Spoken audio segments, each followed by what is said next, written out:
Hello, good morning po. Andito tayo sa taniman ko ng ng mga native seedlings. Karamihan dito na naitanim ko ay tuog, nara, tindal, sinundora supa. Pero karamihan mga tuog. Yan. Mga 3 years na sila. Nakuha ko tong buto noon dati ba before mag-pandemic kay Sir Marilio Barito. Nakabili ako ng 1 kilo. So pagdating ng 1 kilo, napakadami pala. Nagulat ako. So hindi ko rin alam paano patubuin nun. Bale nilagay ko lang sa plastic na container, yung parang mega box na clear. Bumili ako ng isa, yung mga 50 liters. Tapos karoon na sila ng ugat, pinost ko. May mga bumili. Ang dami rin nag-order pero hindi ko naasikaso kasi mga mahirap mag-ship dati. Pero nakabenta tayo dati na madami rin yung nabenta natin. Ngayon mga 10 feet na sila, 8 to 10 feet. Andyan na yung pinakamalaki. Ito yung pinakamalaki.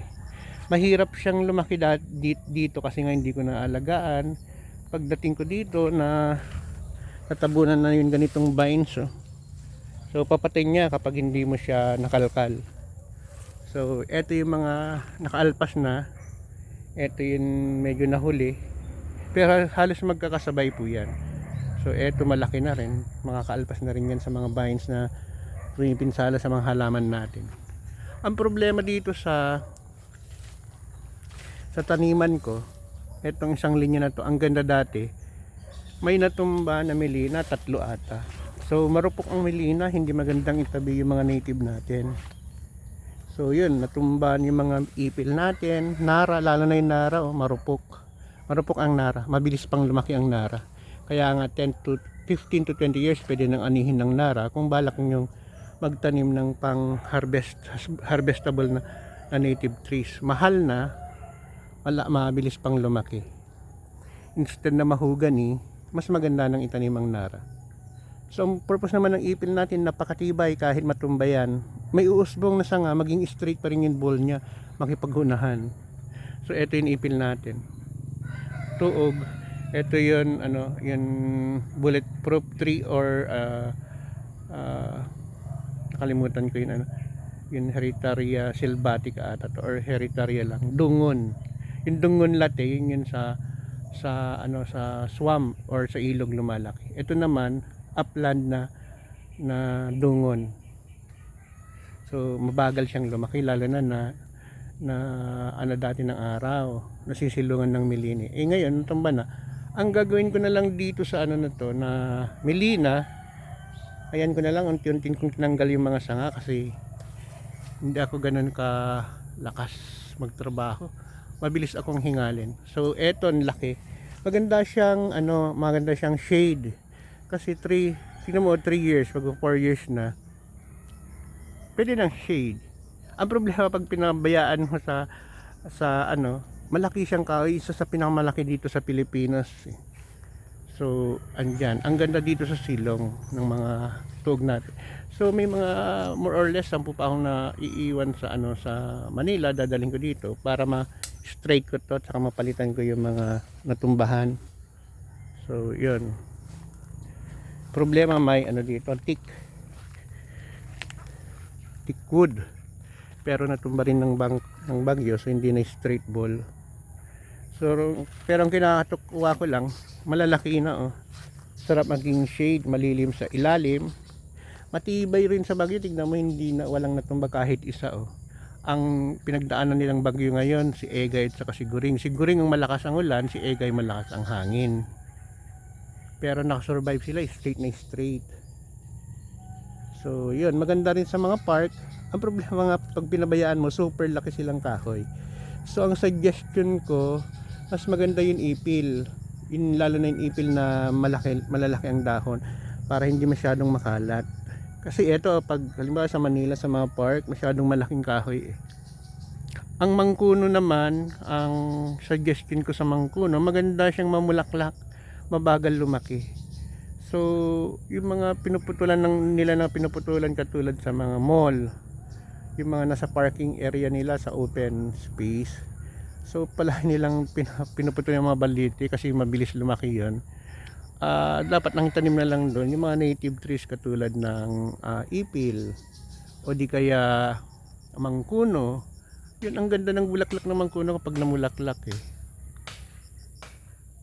So eto yung mga ano natin, native trees natin, magandang tignan lalo pag straight to sana. Napakadaming namatay sa akin dati na seedlings, maliliit pa kasi wala nang space sa Manila. Kung nakauwi sana ako, naitanim ko, nakauwi naman pala ako dito, madami rin nadala ko dito pero napabayaan. Nung gumawa sa likod ng bahay ng swimming pool, pinutol, hindi na nailipat kasi walang concern yung mga yung mga karpintero natin.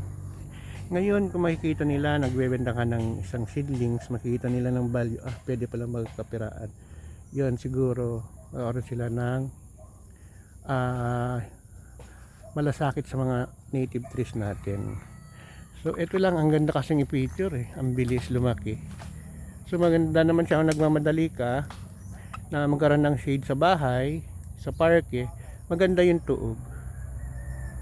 Lalo na kung open space yung parke mo, pwedeng lumaki ng tudo-tudo yung tuog mo na trees. Maganda siya. Hayaan mo na lang para paglaki after 100 years or 50 years, malaking punong kahoy na siya, mapapakinabangan mo. So yun, ang nara naman, yun ang sabi, katulad ng sabi ko, mabilis siyang lumaki pero marupok siya.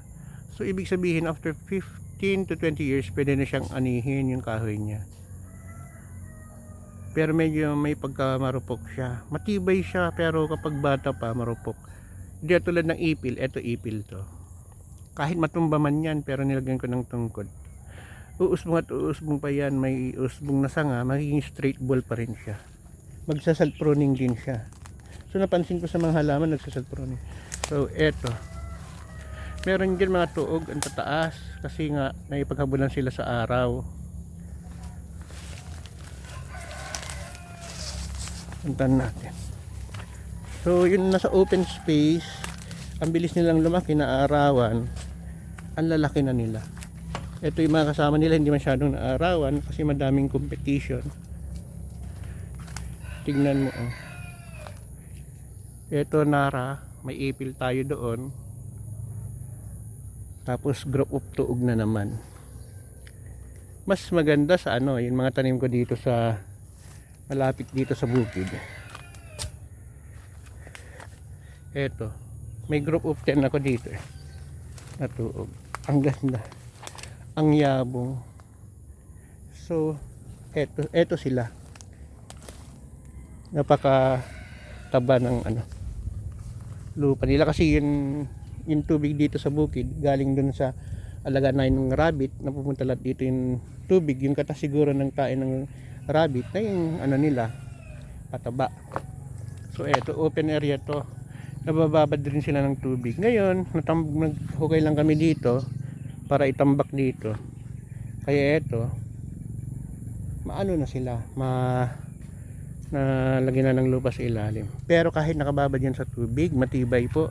Minsan one time nakababad sila ng 3 months to 4 months. Survive sila oh. So ang ganda.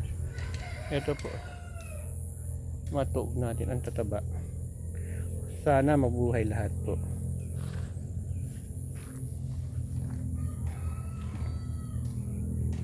Ito. May tatlo dyan. Ito dati ang laki. Nung natumba yun sa akin, natumbahan. So may mili na naman yan. Yun na naman ang problema natin kapag natumba na naman, may bagyo, natumba na naman yan, kung paano natin puputulin. Kasi may samak doon na puno, pinutol ko na kasi na para makaahon yung mga ibang native natin doon. Ito yun, kaong. So ang bilis, kalilipat ko lang to eh. 2 weeks, 3 weeks ago. Dito may mga ipil tayo, sindalo, kalamansi. So yan, tanim lang ng tanim habang walang ginagawa, makikinabang din tayo. Hindi man natin mapakinabangan yung puno nila, mga harvest ng puno nila, pero yung bunga nila madisipit natin, pwede nating ibenta. So lalo na itong mga tindalo, mahal ang bunga nito per kilo. Ipil mahal din. Magandang lilim pa kung hindi man tayo makaharvest ng bunga. Ayan.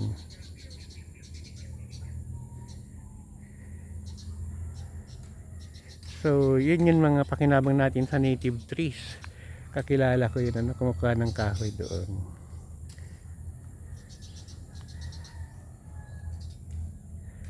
So eto ipil. So eto, yun po yung history ng mga native trees natin. Madami pa akong native trees sa Manila. Unti-unti kong dadalhin dito sa Bugay, Cagayan para maikalat natin yung native trees kasi wala nang nagmamalasakit masyado. Kaya ko lang naman unti-unti dito tinatanim, pinapagalitan ko yung mga nagtatali ng baka dito para wag kainin, para naman makabuhay tayo ng native trees kasi talagang rampant na yun lagi. Pinagkakitaan kasi yun lang hanap buhay ng maiba, lalo na yung kakainin. Diyos ko, ang daming papatayin na makakalbo na bundok, walang nagmamalasakit. Yung national government natin wala the same time yung mga maliliit enforcer natin pinag-aakitaan na talaga nila. So hindi natin sila masisisi kasi naghahanap buhay. So tutulong tayong mga warriors, mga member ng Native Tree Seedlings Philippines. Yun ang maipapart natin sila. Ang dami ko nang binili na kilo-kilo. Mamili ako ng mga seeds. Minsan worth 1,500, 2,000, 5,000, 10,000. Pero okay lang.